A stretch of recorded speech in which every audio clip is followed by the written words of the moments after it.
Oh yeah, it is that time once again for another edition of Marilyn's Cafe Society right here on YouTube. Welcome, everybody. Welcome to the show. Today is Thursday, September 30th, 2021. That's it. This is the last day of the third quarter of this year. Tomorrow we will be in the final quarter of 2021. How has the year been for you? I know we just talked on Tuesday. And we got through all of those formalities, right? But yeah, seriously, think about this final quarter of the year and where you are with all that you have planned for the year. How close are you to hitting some goals, hitting some benchmarks? I hope you're closer. I hope you're closer to achieving some of the things that you hope to this year. As for me, I'm cool. Listen, did you get a chance to enjoy National Coffee Day on yesterday? I know I kicked it off on Tuesday, and I did. I had a cup or two on yesterday as well, and just the formality of it all. So I probably won't have any more coffee for a while, but it sure was good. All right, and so today's show is going to be a little bit serious, a little bit heavy. And so let's just get right into it, starting out with cafe news, focusing in on the current COVID-19 situation. Now, this week, some vaccine mandates hit. That's right, corporate vaccine mandates hit starting this week. And one of them being United Airlines, which is one of the first or the first airline to require its employees to get vaccinated. And as of Tuesday, United Airlines said that they had 99% of their workforce, which is about 67,000 people, fully vaccinated. And that means that 1% did not comply, and those 600 or so employees have been fired. And that is a problem. All right, and so there's another vaccine mandate that was implemented by New York's health system that required all workers to have at least one vaccine dose by this coming Monday. And they are reporting so far that 92% of their 650,000 some odd hospital and nursing home workers have received at least one dose. However, there is a notable exception. And that has resulted in staff shortages for Oneida Health in New York. Yeah, they have lost 12% of their workforce just this week alone. So that's a problem, and it's all a problem when we get into telling people that in order to keep your job, you have to do something to your body that you don't want to. All right, and so, this conversation has even spilled over into the sports arena, specifically on the basketball courts this week when reporters and commentators noticed or pointed out that Kyrie Irving, who plays for the Brooklyn Nets, is not vaccinated, and that because he's not vaccinated and because his team is in New York, he won't be able to play on the court because New York City requires if anyone wants to enter one of their indoor arenas, they have to be vaccinated. So, and that has, stirred up all kinds of conversation. Now, just for the record, the NBA has not mandated vaccines, but they are reporting 90% of their players are vaccinated. And so to incentivize those who are not vaccinated to get vaccinated, they announced yesterday that they will not pay players who miss games for failing to adhere to local vaccination requirements. So if they're playing for a team in a city that requires a vaccination to be in one of the indoor arenas and they don't get it, they won't get paid. I think that's a problem. Now, many cities are barring the unvaccinated from most businesses and being able to attend large events and big arenas. And Los Angeles is another city that has joined them. Now, they city officials announced earlier this week that they would vote next week to prohibit the unvaccinated people from entering most businesses. And this one is one of the nation's most severe crackdowns since we've been in this COVID-19 pandemic. Now, this proposed emergency ordinance would require proof of vaccination to enter restaurants, bars, shopping centers, gyms, and any other indoor spaces. Now, if this proposal is approved next week, Los Angeles will join San Francisco and New York among other major United States cities requiring proof of vaccination for indoor businesses. Now, this rule for Los Angeles will go into effect starting in November.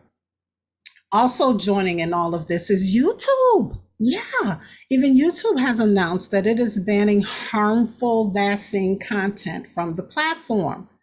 This move supports its existing policy on medical information, is what they're saying. And so they've already started banning some high profile anti-vaccine channels, such as Joseph Mercola and Robert F. Kennedy Jr. Have you, any of you, by the way, tuned into those channels? I have not. I just didn't know that they were out there. So at this point, it's too late because they are now banned from YouTube. And I wonder if there's another platform that they are now appearing on. But yeah, any language, any language that suggests that you should be against the vaccine, it appears that, you know, as far as YouTube is concerned, and perhaps even some of the other social media outlets are concerned, and we definitely know traditional media, especially TV, they are, you know, muffling folks. All right, and so aside from that, political leaders across the United States have ratcheted up pressure on the unvaccinated in recent weeks, all across different aspects of life. And so it just doesn't make sense to me. I just remember a year ago, there was affirmative talk and support from the medical community, the CDC, everyone around this whole notion of natural immunity. Remember that? Remember that? And how natural immunity was a real thing, and how important antibodies were. And they went so far as to even ask people who had COVID and recovered to get tested to see if they had antibodies so that they could donate them, so that they could be used to help treat others who are struggling to overcome COVID-19. I remember that. But now you listen to some of this chatter and it sounds like natural immunity isn't even effective anymore. I just don't get it. And I recall last year, wearing masks was the most important thing, one of the most important things you could do to help slow the spread or stop the spread, especially in public places. Wear 2 masks. It was being touted as being very effective. And now there's a question. But at the same time, the vaccinated and the unvaccinated are still being told to wear a mask. This isn't making sense, people. It's just not making sense. When I think back to December of 2020, going into January of 2021, when I did my weekly COVID-19 updates, noticing how slowly the number of cases were going down, slowly, not dramatically, but slowly. And then, by January, the emergency use of the vaccine started happening, and all along, the numbers were still dropping. And by the time we hit May, or maybe it was June, I can't quite recall which month, but I remember it was announced that the vaccinated no longer needed to wear a mask. Now we know in March, the CDC announced that the vaccinated no longer had to wear masks among other vaccinated people as long as they were in small places and spaces. But in May or June, it was announced that they could go out into the world without their mask, maskless. And then, oops. It was determined that the vaccinated could still get COVID and spread it. So now we all had to go back to wearing masks, vaccinated and unvaccinated, go back to wearing masks, practice social distancing. And it appears that there was a war that was declared on the unvaccinated. So it's all just so confusing to me, everyone. But to sum it all up, all I can say is that it appears that what this country is coming to, if you want to work, have a job, a career, go to school, enjoy restaurants, bars, events, shop. I mean, just live life. You're going to need that vaccine card. Yeah, yeah. If you don't want to suffer ridicule, be discriminated against, humiliated, or live a life of isolation, you're going to need that vaccination card if the government has its way. Now, listen, these laws of requiring proof for vaccinations are deeply concerning to me. It just troubles my soul because I just don't understand how, and I know folks always say, oh, when we were kids in school, we had to get vaccinated.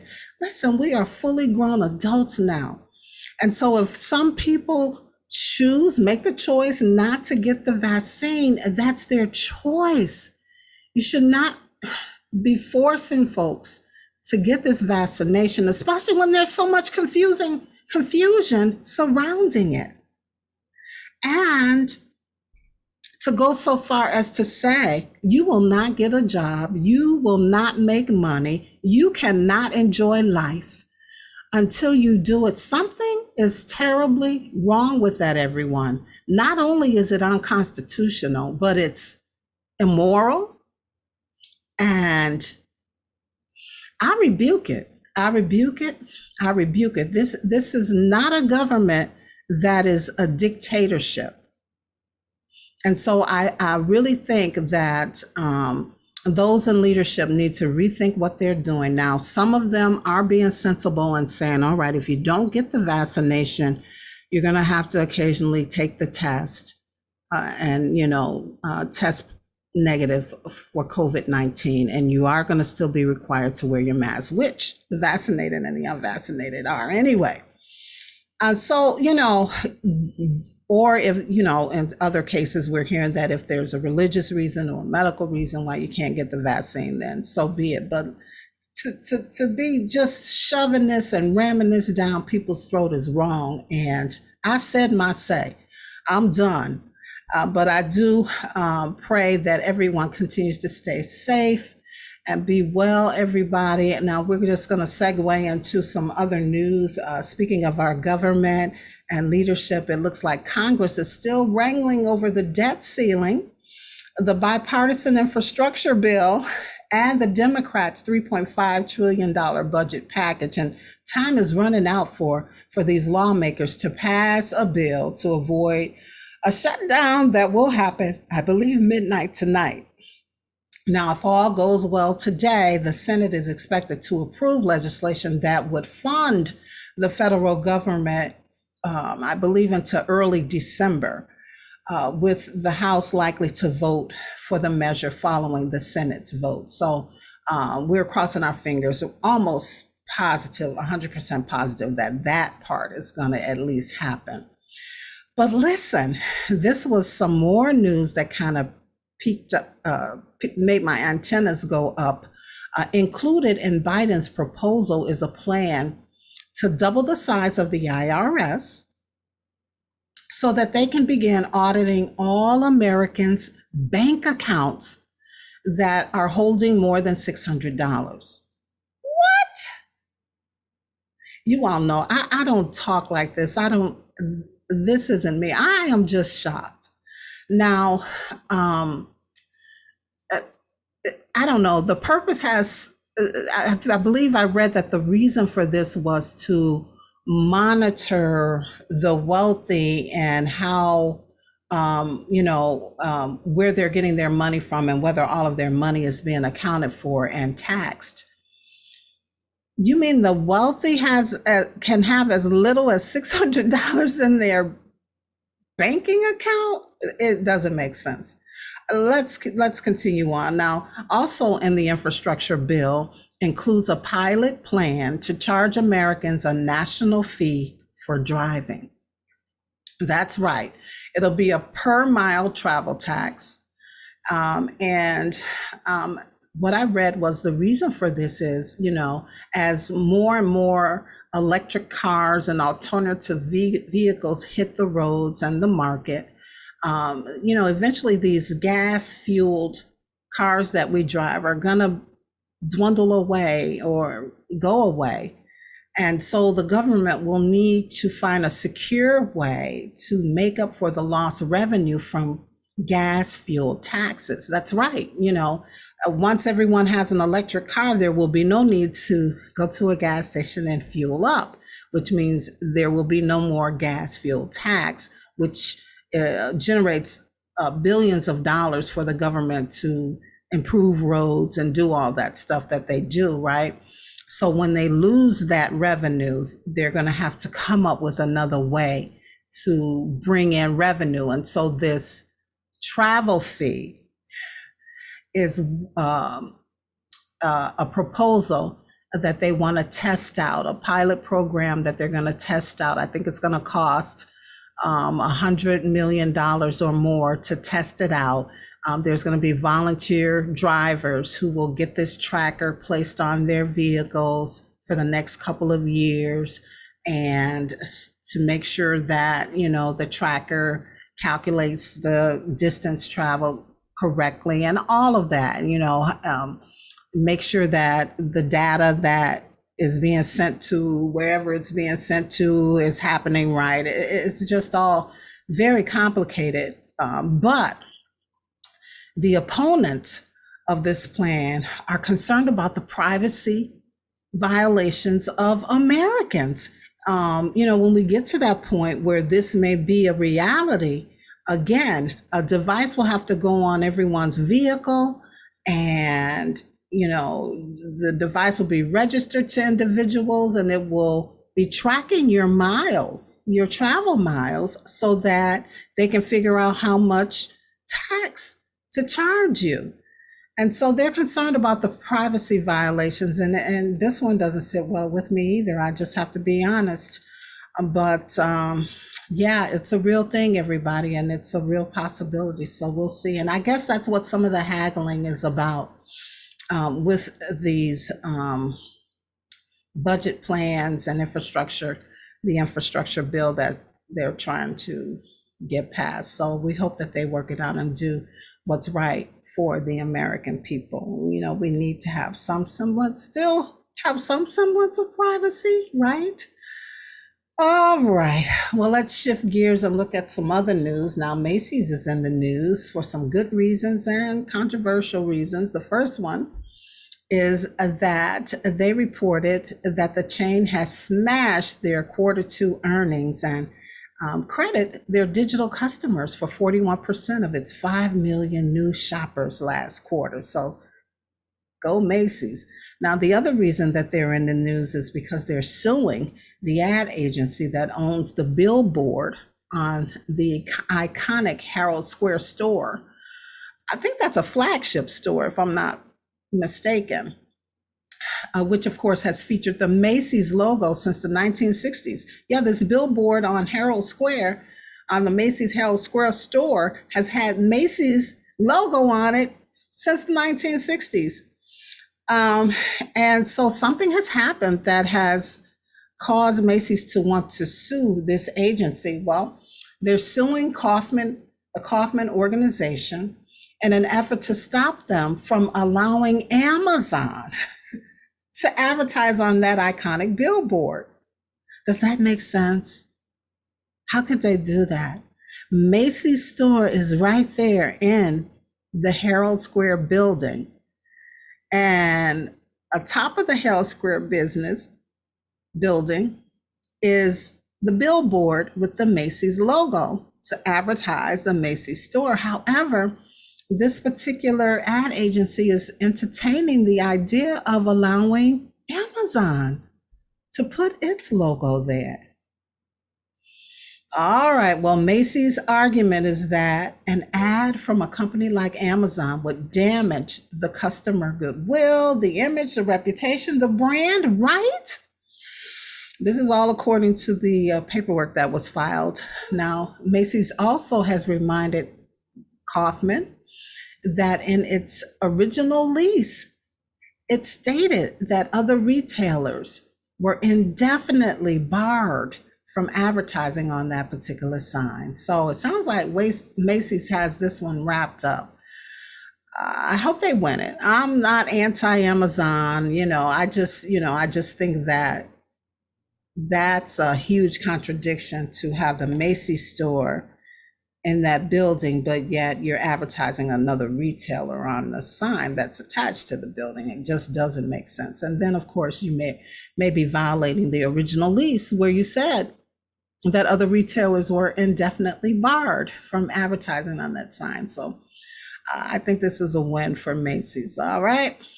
All right. And then just to really lighten the load and wrap this thing up on a good note, let's do a little passion for fashion on today. Now, I think Paris Fashion Week was last week or early, or did it start this week? Anyway, just breezing over some of the headlines. It was all about color, splashes of color, color, color, color. And so just from me doing a little bit more research and noticing things, I have noticed that some of the standout colors for the fall season are the plums and the grays and even the plaid prints and the traditional plaids are making a comeback, along with textural boucle and cozy textured sweaters, including cashmere. Yeah, so cashmere is back, everybody. Well, it never went anywhere, but I guess it's back on a more massive scale. People who really are into fashion and good quality clothing, they always buy cashmere, but cashmere is going to be available on a more to the masses, and you can get anything from a full length cashmere sweater to cardigan or even pullovers. So those are just some things that I want you to keep in mind when you get your fall wardrobe together. All right. And that concludes Passion for Fashion. All right. All right. And just one last thing before we get out of here on this Thursday. Now, this is something that, one of the publications brought this to mind, and I'll just share it. Now, the clothing iron industry is $1 billion industry. Yeah. And the art or skill of ironing is slowly fading away, according to some. They're saying that some people just don't have time anymore to iron their clothes. Day-to-day living in the 2000s is very different from the everyday living of the 1960s and 70s and 80s. Everything is so fast now and instant. And so, life is just different. But another reason the iron isn't being used as much is because most clothing now is made from easy care fabrics. The technology on textiles and fabrics have improved, and so you don't have to spend a whole lot of time ironing clothes anymore. And so, and that's if you wash them and dry them properly. Now, those who wear professional clothing to their jobs or offices, they drop things off at the cleaners these days as well and have things professionally cleaned. And then those who will spend a little time with the iron have replaced the iron now with handheld steamers. So they just steam their clothing items to remove wrinkles. And so that's why slowly this industry of clothing irons is fading away or shifting more into steamers, but it's still $1 billion industry. Now, the question is, do you still iron? Do you still use the iron? Listen, I remember growing up, ironing was like a big deal. There was like the assigned person in the family who was the great ironer, and they took that job very seriously. And so, they would they would put the crease just like at the cleaners. They would take their time and remember the stuff called starch and spray can, especially for jeans and pants and shirts made of cotton. They put a little starch on the clothing and just take their time ironing all the wrinkles out of the clothing. That was a big deal, and that was a household job that they took very seriously and could do very well. I'd hurry up and do something. My brother was a good ironer, but as of for me right now in my life, I don't I don't do a whole lot of ironing. Maybe once a week I may pull a shirt or you know, back in the summer, some shorts or pants or something out of the closet that may have a little wrinkle here or there in it.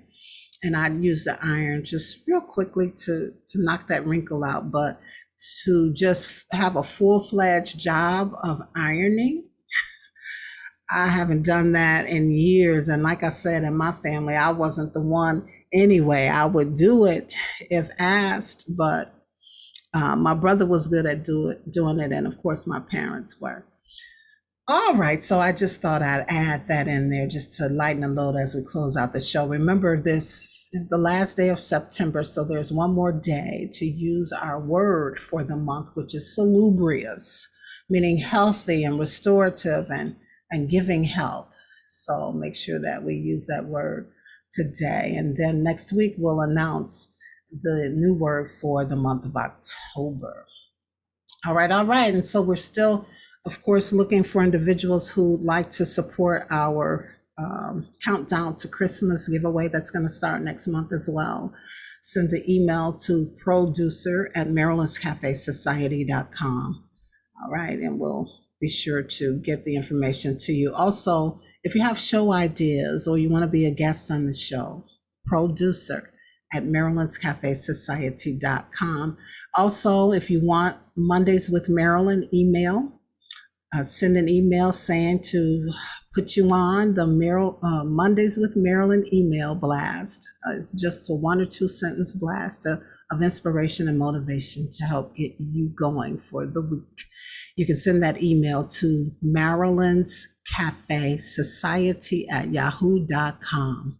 Marilyn's Cafe Society @yahoo.com. All right, and I got to tell you again what love is for today. Are you ready?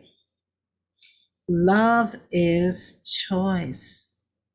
Love is choice. All right, everybody. Well, until we meet you on the next show, make sure that you live, you laugh, and you love. As always, it's a pleasure and a privilege. And we'll see you on the next show. Peace.